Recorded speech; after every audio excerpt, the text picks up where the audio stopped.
motherfucker, please. America never taught me to turn the other cheek. Cause I'm from Harlem, the north of Manhattan. We knock niggas out and make them bounce like Ricky Hatton. Yo, what's up? Boxing World Show number 19 of the 13th round with Freddylokz. Let's get into last week's action. On Friday night, we had David the Destroyer Lopez with the unanimous decision over Ozzy Duran. This is a man that's been a professional for about 14 or 15 years and is barely making a name for himself, you know, mainly because he has a lot of losses, you know, but he seems to be getting a lot better, and it's pretty exciting to have him at 154 because I think his style fits in perfect with the likes of Kirkland, Angulo, and all these other bangers there and come forward fighters there that will make for great fights, you know. So I can't wait to see a bit more of them against top quality opponents. On the undercard, we had the ex-champion Chop Corley getting robbed, man. He got robbed against Hector Sanchez. He's a 6'2", 140-pounder with nothing really special about him, and I say that because when an up-and-comer is fighting like Sanchez, who's undefeated, sometimes I understand when you give him the benefit of the doubt in some rounds, but I didn't see him do shit. I mean, I really did not see this man do shit, man, and I really felt bad for Chop, who's at the end of his career, and I mean, I just hate seeing that type of shit, man, and I wasn't going to talk about it, but I've been asked a lot of questions about it and my thoughts, so I figured I'd give it on here on the show. On Saturday night, we had Left Hook Jeff Lacey back in action versus Triple OG Otis Griffin, and he won a majority decision, you know, and he called out Roy Jones. You know, Jeff Lacey is another guy who's, I don't want to say end of his career, but that's the way I feel, you know what I mean? It's weird, after the Calzaghe fight, he just kind of sunk, you know, and it's sad because I really like Jeff Lacey, and I really thought he was going to be a really dominant champion at 168, but something after that fight, I don't know if mentally, physically, or something messed with him big time, and it's obvious to see that he is not the same fighter no more, and the fight with Jones might come off, would be a huge fight in Florida, you know, and I wish him all the best with his career. On a different card, we had Chris the Nightmare Arreola knocking out Jameel McCline in 4 rounds. Now, the big talk is not his victory, it's his weight. You know, everybody can't get off of his weight. And I understand to a point, but then again, this man's bringing something to this division that we haven't seen in a while, you know, knockouts and action, and he wants to fight the best too, you know, and I think we should lay off the weight comments for a while and just focus on what this man is doing inside of the ring, because, I mean, he's never really showed any fatigue or any signs of gassing out during the fight. And yeah, sure, he's knocking him out in 3 or 4 rounds, but going back to the Malcolm Tan fight that was an 8-rounder, he didn't show a sign of fatigue either or gassing out. So, I mean, fuck, yeah, he can lose about 10 pounds, you know, to look nice for you guys that want jack-off material, but, I mean, come on, man, let's focus on what the man is doing inside of the ring and appreciate what we have now, you know, until he fucks up and gasses out and gets knocked out, man. I believe we can't say nothing bad about the guy. You know, the guy has a lot of fucking power, man, and I think that's what counts. I think that's what counts, and we should focus on that. But the talk of the boxing world, Paul the Punisher Williams with a 12-round schooling, unanimous decision over Ronald Winky Wright. And I thought Paul was going to win, but not in that fashion. This dude does it all. Angles, punch output. He has some snapping power into his punches, man. He's exciting as fuck. And I really can't wait to see him back in the ring. Man, this dude is great for boxing right now. You know, I always hear these old timers talk about the Tommy Hearnses, the Sugar Rays, the Durans, you know, and it kind of makes you feel a bit empty. But now with the Cottos, the Margaritos, the Mosleys, the Paul Williams, you know, I'm kind of feeling that. It's kind of filling that void, man. I mean, this guy is great, you know, from 147 to 160, he's calling out everybody. And if you guys caught it after the fight, he did call out Joe Calzaghe because he said a retired fighter, you know what I mean? Many thought it was Floyd Mayweather, but I mean, actually, I kind of know it was Calzaghe because he mentioned that 168, and who else but Joe Calzaghe. And I want to touch on another subject here.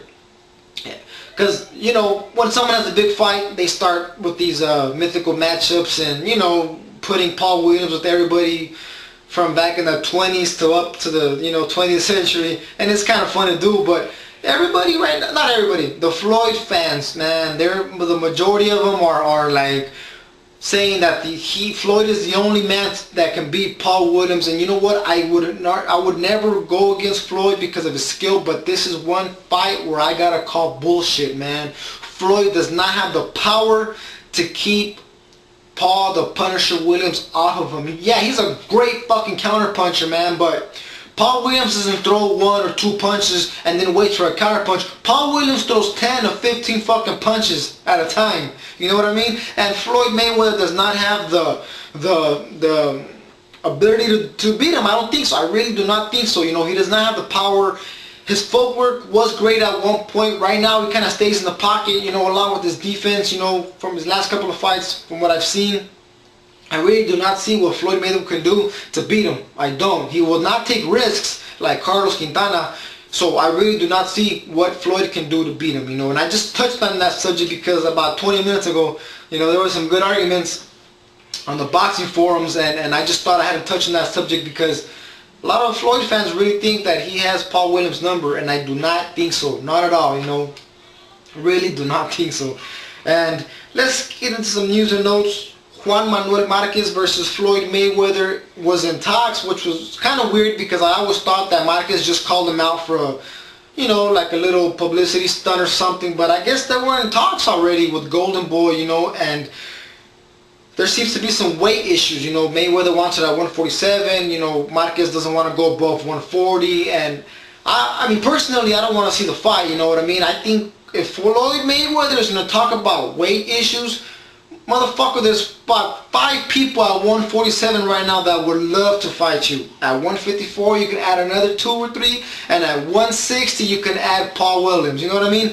So to come out of retirement and fight Marquez, to me, is not a huge accomplishment because Marquez is already at that stage of his career where he's going to age in a fight and we're going to see it. You know what I mean? And I really do not want to see it against Floyd Mayweather because I don't think they need that. I don't think they need each other right now. You know, Floyd Mayweather could do a lot more at 147 and above, and Marquez could do a lot more at 140 and below. That's why I do not want to see this fight, you know. And another huge fucking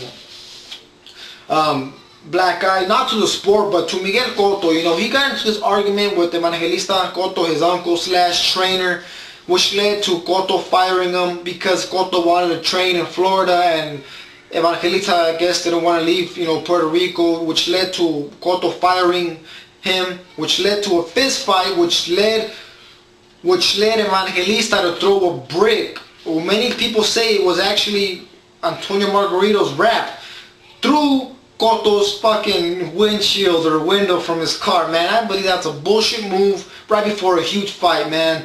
You know, I'm kind of worried because he chose Miguel Diaz, who's a cut man, to train him. I don't know if that's a permanent move or not, or just for the Cloudy fight, but it just worries me because I'm a huge Cotto fan, and this is a huge fight, you know, huge fucking fight in his backyard of New York. And at the same time, I'm kind of happy that Cloudy is not a hard guy to figure out. But there's always that toughness that Cloudy brings that fucking worries me, you know what I mean? And I want to know who his trainer, his full-time trainer is going to be after this fight, because I don't think Miguel Diaz is going to fill that position. I think just for this fight because he does know Cotto really good, you know, so we'll wait on that. Questions from the fans. Not really a question, but Chivo Mexicano from the Lay Low Forum talked about Marquez versus Timothy Bradley. He thinks it'd be a good move for Marquez. I don't. Simply because Marquez, like I said earlier, is at that stage of his career where he can get old overnight, and I really don't think that's a smart move or a smart fight because I want to see Marquez in a huge fight or two to make the millions and retire, you know what I mean, or move on with his career how he wants to. But I really want to see him in a mega fight or two before he starts taking on fighters like Bradley who have what it takes to beat him, you know what I mean? And the last thing Marquez needs right now is another setback from an up-and-comer that's not really known, you know, or a huge mega star, man. And upcoming fights and predictions: Gamboa back in action this Friday against Jose Rojas. I'm taking Gamboa by knockout. What else can we do right now in Gamboa's career but take him by knockout? With that, your boy is out. Thanks for tuning in. Much love to the Lay It Low family, the Cycle Round family, Eastside Boxing, all the boxing websites, all the boxing shows on the grind. Leave it in the ring. With that, your boy's out. Peace.